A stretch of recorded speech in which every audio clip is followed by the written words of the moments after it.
Okay, here's a small deal of Boulder Opal from central Queensland.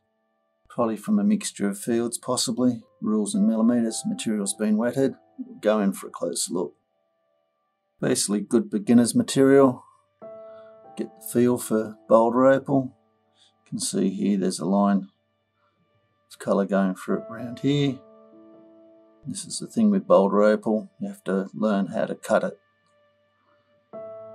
Not going to say every piece that you cut's going to be a gemstone, of course, because there's a lot of potch amongst it, but basically this is just been sold as a beginner's parcel, something like that. You could cut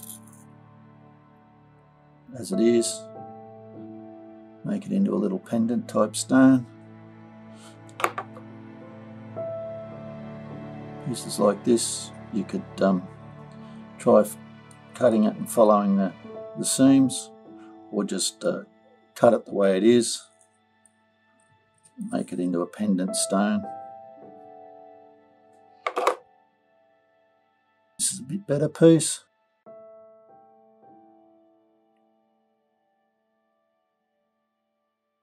I don't think this bit's got much in it at all.